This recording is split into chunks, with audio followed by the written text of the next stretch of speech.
ล่งวาจาบูชาพระรัตนตรัยด้วยความพร้อมเพรียงกันโยโสภะคะวาอะระหังสัมมาสัมพุทโธสวากขาโตเยนะภะคะวะตาธัมโมสุปฏิปันโนยัสสะภะคะวะโตสาวกสังโฆธัมมยังภะคะวันตังสัทธัมมังสัสสังฆังอิเมหิสักกะเรหิยะถาระหังอาโรปิเตหิอาภิปุชยามะสาธุโนพันเตภะคะวะสุจิระปะรินิพพุโตปิปัจฉิมาชนะตานุกัมปมานาสาอิเมสักการะทุกขตาปันนาการะปุปฏิฆาหาตุอัมหากาคารตาหิตาสุขายะอะระหังสัมมาสัมพุทโธภะคะวะพุทธังภะคะวันตังอะภิวาเทมิ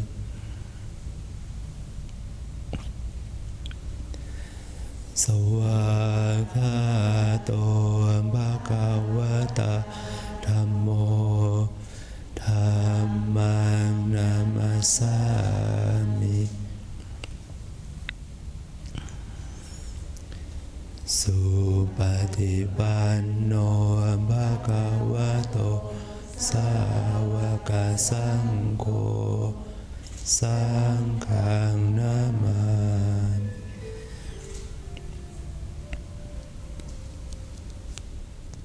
ขออนุญาตเล่าที่ปรากฏในนิมิตของคุณชัยชาญที่ได้ฟังอาตมาสวดพระปริตรอย่างแคล่วคล่องว่องไวนี้คุณชัยชาญเล่าให้ฟังในตอนไปสอบอารมณ์ว่าขณะที่ฟังพระอาจารย์สวดพระปริตรธรรมอยู่นั้นผมได้นั่งหลับตาฟังแล้วก็ปรากฏเห็นเป็นนิมิตเห็นพระอาจารย์ไปนั่งสวดพระปริตรอยู่ใต้ร่มไม้แห่งหนึ่งแล้วก็มีงูลำตัวขนาดเท่าท่อนแขนมาอยู่ข้างๆพระอาจารย์แล้วก็สายหัวอยู่ไปมาก็ตกใจรีบลืมตาขึ้นมานี่เป็นนั้นก็หายไปทันทีด้วยความเกรงว่างูมันจะมาอีกก็เลยต้องลืมตาว่าอย่างนั้นถามว่าเป็นไปได้ไหมที่ธรรมาสวดพระปริตรบทต่างๆประมาณว่าจะมีงูที่อยู่ในตระกูลที่อยู่ในการปกครองของท้าววิรูปักษ์มีท้าวตรสท้าววิรุณหกท้าววิรูปักษ์และท้าวเวสสุวรรณท้าวทัตตรสก็จะปกครองผู้คนทันเทวดาที่ดีสีที่เป่าประโคมดนตรีขับร้องฟ้อนรำท้าววิรุณหกก็จะปกครองพวกครุฑท้าววิรูปักษ์ก็จะปกครองพวกงูพวกนาคโดยเฉพาะพวกงูใหญ่ที่เรียกว่านาคก็จะปกครองนาคพญานาคนาคีนาคาทั้งหลายแล้วพวกนาคนาคีนาคาทั้งหลายเนี่ยแต่ได้จริงแล้วก็เป็นอธิสมานกายก็คือเป็นกายทิพย์เป็นสัตว์เดรัจฉานก็จริงแต่ว่าก็เป็นสัตว์เดรัจฉานที่มีฤทธิ์สามารถที่จะจำแรงแปลงกายได้แต่โดยสภาพเดิมของเขานั้นก็จะเป็นงูเป็นนาคนั่นเองสามารถที่จะจำแรงแปลงกายเป็นมานพ เป็นสตรีได้นาคตัวผู้ที่เป็นระดับพญานาคหรือไม่เป็นระดับพญานาคก็ตามเรียกว่าเป็นงูใหญ่ก็เคยเกิดเหตุการณ์ในครั้งพุทธกาลที่มีนาคตัวหนึ่งอึดอัดระอาในสภาพร่างกายของตนที่เป็นสัตว์เดรัจฉานอย่างนี้เห็นพระสมณะเชื้อสายสักยบุตรประพฤติปฏิบัติธรรมกันอยู่ก็คิดว่าพระสมณะเชื้อสายสักยบุตรนี้จะต้องทรงศีลทรงธรรมเป็นอย่างดีเป็นแน่จึงได้มาประพฤติปฏิบัติธรรมอยู่อย่างนี้ถ้าใครเราควรจำแปลงกายไปขอบวชกับพระสมณะเชื้อสายสักยบุตรนี้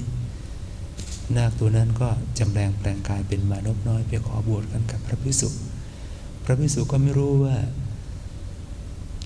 เป็นนาคจำแปลงกายมาเป็นมานพก็เลยให้การผสมบทแก่มานพน้อยคนนั้นเป็นพระภิกษุขึ้นมาและให้ไปอยู่ในกุฏิท้ายพระวิหารเลยมีพระพี่เลี้ยงรูปหนึ่งคอยดูแลอยู่ทีนี้วันหนึ่ง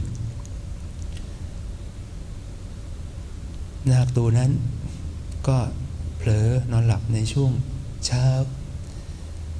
ที่จะออกไปรับบิณฑบาตพระภิกษุก็จะไปออกรับบิณฑบาตก็เห็นว่าพระนาคที่จะแปลงกายมานั้นไม่ออกมารับบิณฑบาตก็เลยไปดูที่กุฏิของพระนาคกลายเป็นว่าเห็นงูเต็มกุฏิเลยนะหางห้อยย้อยออกมาทางหน้าต่างเลยตัวใหญ่มากพระภิกษุรูปนั้นเห็นแล้วก็ร้องเสียงหลงวิ่งหนีออกมาเลยพระทั้งหลายก็แตกตื่นได้ยินเสียงร้องของพระภิกษุรูปนั้นดังมากก็พากันเข้าไปดูปรากฏว่าเห็นพระภิกษุรูปหนึ่งนั่งขัดสมาธิอยู่ที่ตรงนั้นก็ถามว่าถ้าเป็นใครให้คำตอบว่าผมเป็นนาคครับจำแปลงกายมาบวชเป็นพระร่วมกับท่านทั้งหลายก็เลยนำนาคตัวนั้นแหละเข้าไปเฝ้าพระสัมมาสัมพุทธเจ้าพระสัมมาสัมพุทธเจ้าก็ตรัสบอกว่านาคเอ๋ยเจ้าไม่สามารถที่จะทำให้ผลนิพพานได้เกิดขึ้นในสภาพของความเป็นนาคนี้แต่ให้เจ้าไปรักษา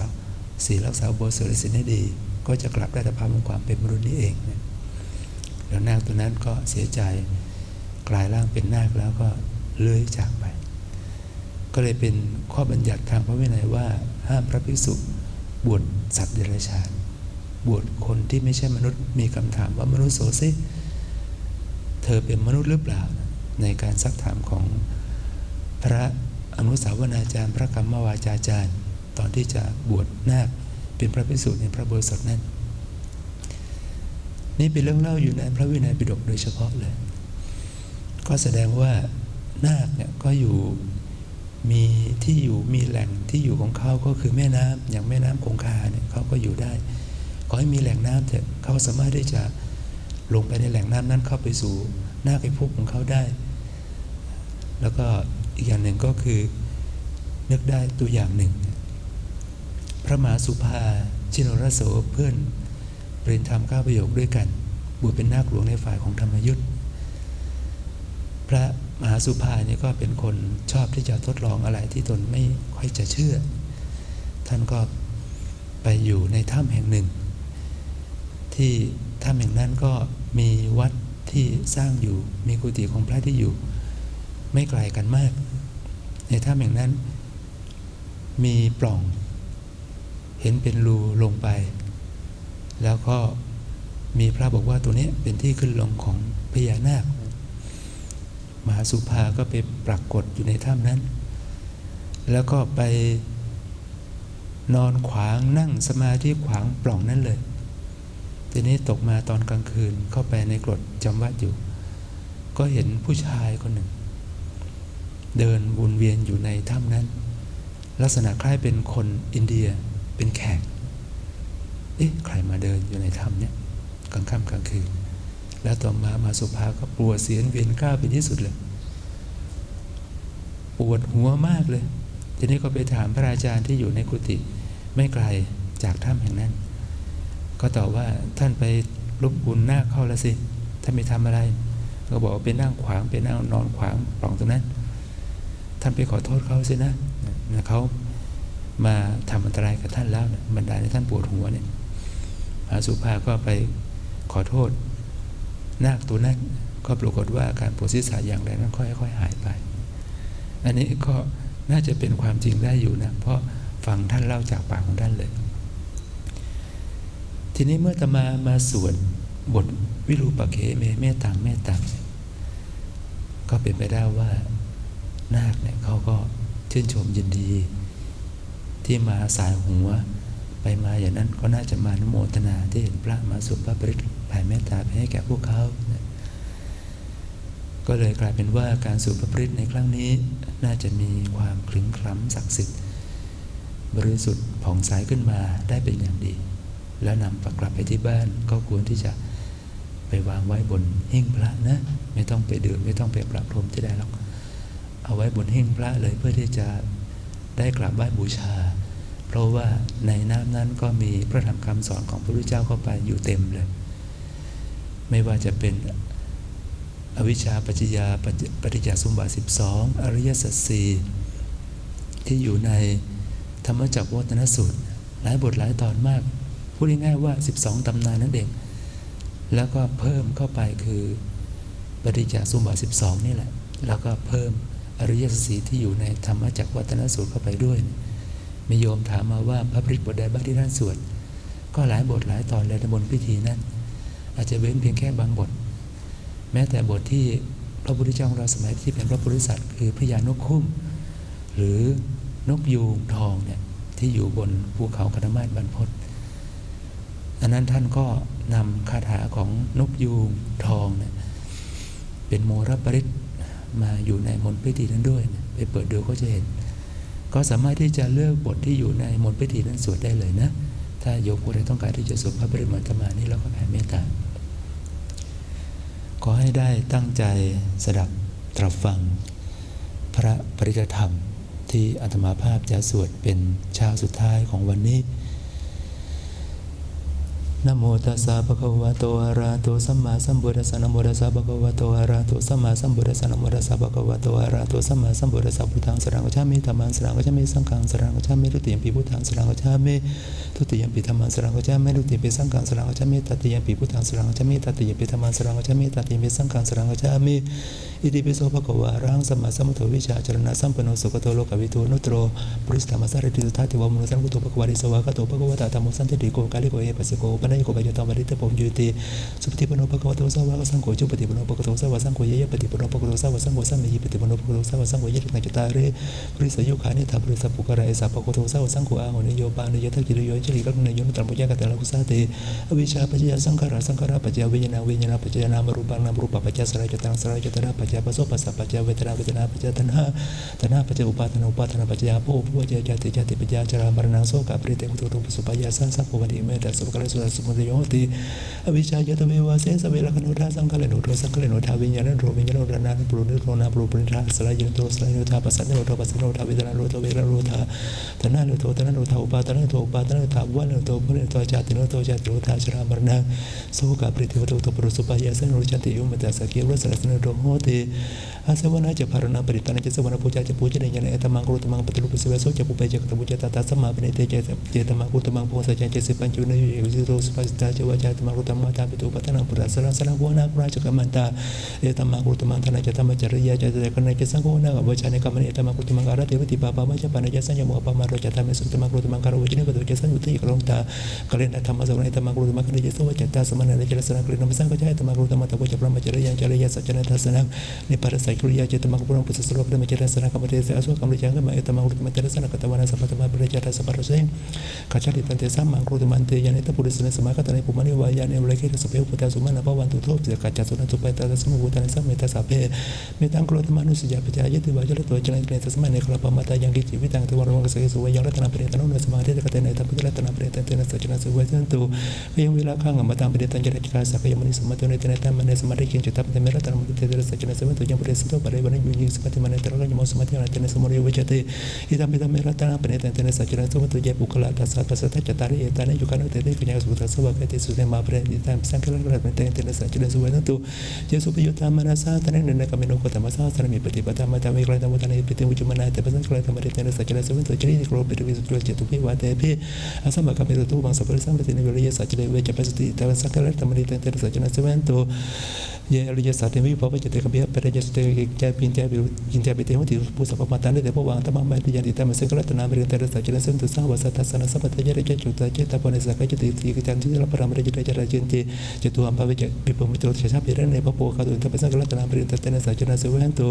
กิจจาปิโสกะมังกรติภะปะกะมังกะเยนะวะจายุเรเจสะวะปะปุรุสตะปัตตะสัพพะเดจาระภะปะตาริสัพพะยุเรตะปะสังฆราชนาเรเตนะสัจจะสุตุวะนะปุเกเปเรปุริสเกมานะเมสะปะสมุติเมตตาตุวะมุตตะวะเรนะเตสเยนิพพานกะเมปะระมหิตายะตะพุทธรัตนาเรเตนะสัจจะสุวรรณตุวะโรวะรายุวะระตุวะระโรนุตโรธรรมวะระกะเทสเยอิทาภิพุทธิรัตนาปริตังเตนะสัจจะสุวัตโตกินาปุรานังนวสัมเมวะเรตกิเลจิเรสมิตะกินะปิจาเบรุญเรเนปฏิรายะตายะมิทิโพยตะสังฆรัตนาเมเตนะสัจจะสุวัตโตjadi tempat ini semakatan ibu mani wayani malaikat datang katang tewa manusia puji tangku tanah masa masa wasiun ini tempat ini semakatan ibu mani wayani malaikat datang katang tewa manusia puji tanah mana masa masa wasiun ini tempat ini semakatan ibu mani wayani malaikat datang katang tewa manusia sangka nama masa masa wasiun untuk kerana yang madu kosalnya yang tanpa tentang petang habis meja sako cuaca cuaca sebetulnya teman ini satu sako cuaca baru capa kapi cuaca senuru bude sendu yo cini pokok capa kapo kulit senun itu raja kutang sama celek cincin biju kaleu pada sukino waki mahu sepasi tahu anu kucing kicap berubah nabu tadi tawara wasen sari kawaya manta wa ma jemara sakano tukula tita waya cerita jadi tu lewat santai biru puta wa sampai wesi wa sape satawan suketana baru parane kode mati ya kade ya kade ya jibe ya lusana prikasa yang nanya masuk berkamnya mata ya tan yang putang ayu saya ke pun saya bisa puput ya zumana sampai we ne mana meta ja sura kajeng mana sampai april men utang tu jelenya jeng sapana we lang pada tete jere seleng no wesi jero wesi minta we tas tang tiri dai pa ben apa petang men itu mutu jilu buka masih batas sele sama no kames nei hang ne jero kapasa yang boleh titi biru pakai metang ialah pada yang mencapai wujud metang kanan kota mereka apa ke metangที่ปาร์เกเมบามางปาร์โกจิตุปโตหิเมตังที่ปัดพงปโตหิเมมามางปาร์โกหิปะมันนี่คือสัพเพสตาสัพเพปาราสัพเพพุทธาจิเกวราสัพเพปัตตาริปัตโตตมากิจิปะมามาคะมาปะมารุพุทธปะมารุตมะปะนะสังกปะปะนะวันตานิสิเรสัพพวิกัสสะสัพพติวนานาภิสระภูมิสิกะกะตะเมละคะกะตะเมปริตาปฏิกุณุปุจจาระโสหังนะโมภะคะโตโมสุปะนะสมมาสัพพุทธานังวิรูปะเกเมตังเอราปะเทเมเสปะยะปุเตเมตมะนากุณะกะนะโกตมะเกเมอภารเกเมตังทิปารเกเมจตุปะเทเมตมะนะบุปะเทเมวังปารโกหินสิมะมะนิติปารโกเมมังจตุปะโตหินสิมะนิปุปะโตสัพเพสุตตาสัพเพปะนะสัพเพพุทธาจิเกวราสัพเพปัตตาริปัสสันตุมากินจิปะมะมะคะมาปะมานุพุทโธปะมานุธัมโมปะปะนุสังโฆปะมานะวันตานิสิสัพพะวิกิตาสตปฏิอุรณาภิสระภูมิสิกะกะตะเมละคะกะตะเมปริตาปฏิกะปะตุพุทธานิโสหังนะโมภะคะโตนะโมสัตตะสัมมาสัมพุทธานังวุฒิสมะเนติปะระมะสันโตกัสสะมะตะเกตะรังสินังสันทุเกนะพุทธสุปะริสัญญาณตระสัพพิวรสันเลปิตุอาภิปุริสนะกัสสะมะระกะติมะตังสุริยะสะเจมังนะคุเรนะสังมะมะวะเนภารเมฆาคันจุนติอุเทจญัญจกุมะเอกราชาริสวโนปริเวรสัตตะตังนังมัสมะเนวิริยบริสันตมะตยะตุกุจาวิเลมุติวสังเยปรามะเนวิรุกุสัพพะเนเมเตเปนะมุตะเจมังปะระจันตุมะตุกุตนะมะนะปุริยะนะโมวิตรังโมวิจาอิมังสุปริตังวะตุโมจระติตนะอเปตยะจักกุมะเอกราชาริสวโนปริเวรสัตตะตังนังมัสมะเนสิเวนังปริวิสวัตตะจระจุเรเวนะเมปุระติเงพรามะเนเวตุกุสัพพะเนเมเตเปนะมุตะเจมังปะระจันตุมะตุกุตนะนะปะตะปุริยะนะโมวิตรังนะโมวิตังอิมังสุปริkita bang tulu aja sama kameteti yang tuni metang ko mangkelu ya jaman abosan soto papa ko tu metang putan apa bena bena penjeli metang malu ya jaman abosan soto papa ko tu metang tamano pa bena bena semento jadi metang ko mangkelu ya jaman abosan soto papa ko tu metang sangkar pa bena bena semento itu ke sela kuna sejan so jene jule tena saja kan saja kule menurut tenaga wajib tawa tambah peran cerita bawa cikine saja bang raja saja wi makatang setiba ka patanasan tiba tahu wancara mata pita jene kan ta jata weta pati ketema saja ketema hang ma pecale tulis wajah sura sakalesan untuk kan pada wajah sadese sajana te namo samena te esa me saja para me teพอจังโคเสสังตุธรรมานังวิจโยทาวิริยมิติปิเตปะโจโกพอจังกายจุทาเปรตมาตุเปกพอจังกษัตริย์สัพพะสุนามุนาสัพพะกตาบุตาบุริตาสัพพะเตเป็นญญาปริยะจุปริยะเตสัจวะจนะเสตุสัพพะเอกสมิสัพพะจนะตุมุกลัญจกัสสะกิเลนะจุปเตสุพอจังเกสัตตะสัจเตยะตังเรตันวะกมุจิอุตนะเตสัจวะจนะสุเตสัพพะเอกตาตัมบราชาปิกิเลจิดาปิปิเลโตจุตตะเลตัญญวะปนะเปตมะสะตะลาสัมโมริตวะจาปาระธรรมวราสนะเสเตสัจวะจนะสุเตโตสัพพะปิเนเตจาปาระเตนะเปวะสมาคาตะกะลิโสวัตโรเปตะเปตะเตสัจวะจนะสุเตโหตุสัพพะ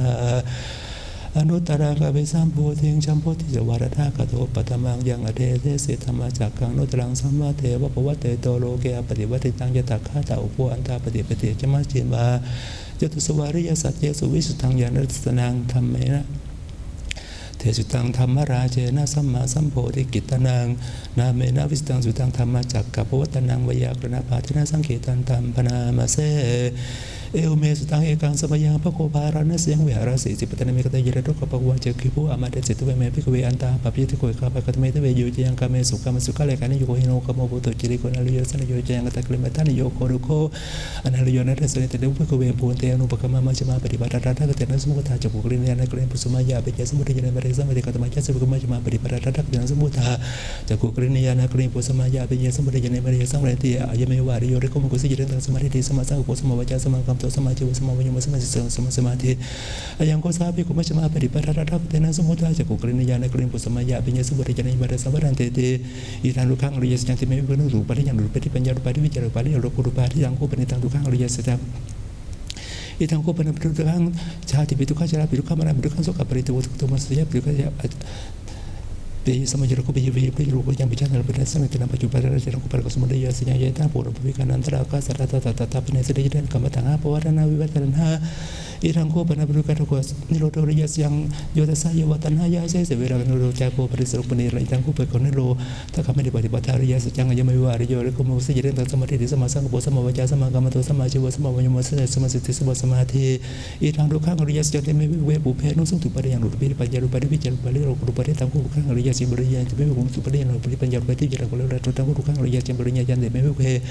ปริญญาตันที่เวกันอุตุปริยังหลุดปัญญาหลุดปัญญาปัญญาอุตติบริอิทังทุกขังสมุทัยเรสจะไม่กุมปริยังหลุดปัญญาปฏิวิจารปัญญาหลุดตั้งโคขังสมุทัยเรสจังมหาจักรพันธ์ไม่กุมตุปฏิยังหลุดปัญญาหลุดปัญญาปัญญาหลุดตั้งโคปนิทังทุกขะ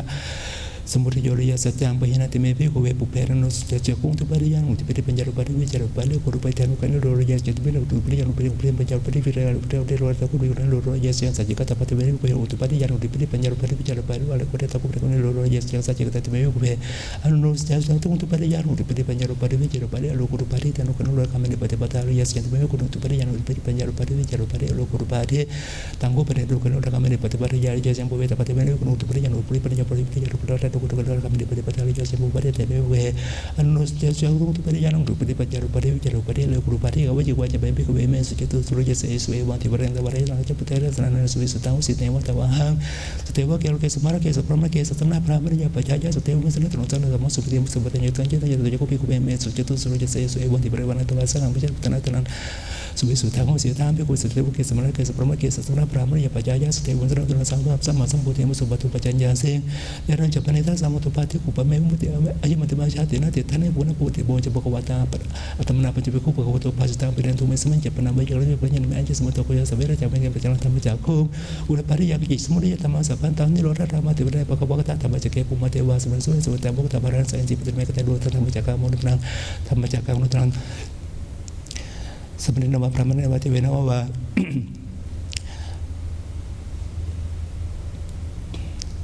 สัมมาเนนะวะพระมเนวะเทเวนะวะพระมนามะโลกัสเมนติภูมานังเทวนาสุตวะจตุมาเรกะเดวะสมัยเตจุมานังเทวะเทวะเรนสะเทวะสมัยสุเทวะเรนสะนังเทวะนาสุรยามะเทวะสมัยสุยามานังเทวะสุรตุตะเทวะสุรสุสิตนังเทวะนาสุตวะนิมมาลติเทวะสุรสุสินิมมาลตินังเทวะนาสุรสุวิติเทวะสมัยสุนิสุวิตินังเทวะนาสุรพระมริกะเทวะสุรสุวิตามุตตะปะระสันสิปติเมกตะยิโนตระธรรมจักกัมโมเรตังกัปปะริวิยังสัมมาเนนะวะเทวะพระมเนนะวะเทเวนะวะมะเรนะวะพระมเนวะภูมานังพระมนะวะเกเรจวะโลกัสเมนติติกตะเนตะเนมุริตนะบุโรกสุปัญเจอยัญจระเสริโรกะตุสังกัปเปสัมปะกะเวสัมเวติปะมาโนจะโอละโลปัสโสโลเกปัตตโรสุติกะเมวะเทวานังเทวานุภาวังตุโกปะกวะตวานังอุทานะเสยะสิวะเตโพกโยสิวะเตโพกโยติเตยสมุตตะกุงสะยัญญาโตยัญญาเววะนาอุสิเต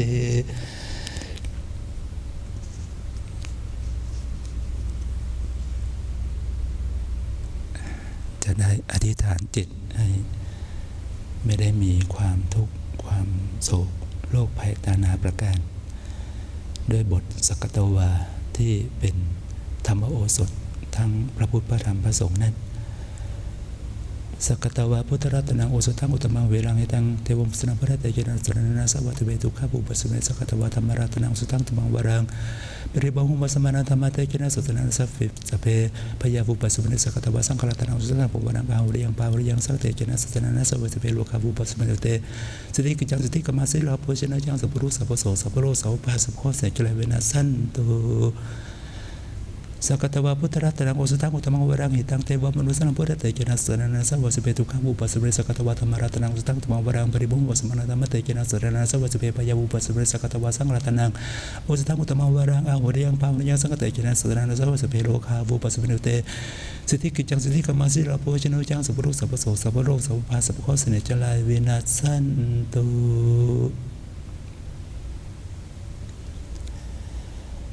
พร้อมกับจะได้อธิษฐานเอาสติภาวะความเย็นปัสสัทธิความสงบสมาธิความตั้งมั่นและสุขภาวะความสุขที่เกิดขึ้นแก่อาตมาในสรีระร่างกายทั้งรูปและนามนี้ให้เข้าไปอยู่ในน้ำที่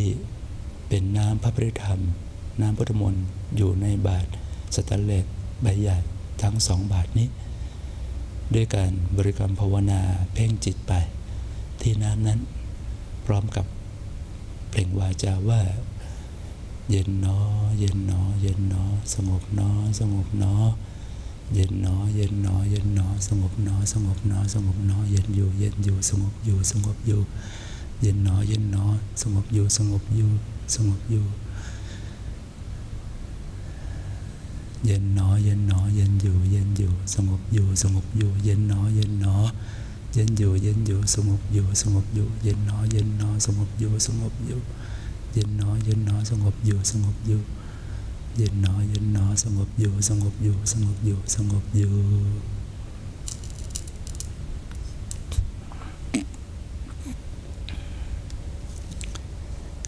ตั้งใจแผ่เมตตาให้แก่สรรพสัตว์ทั้งหลาย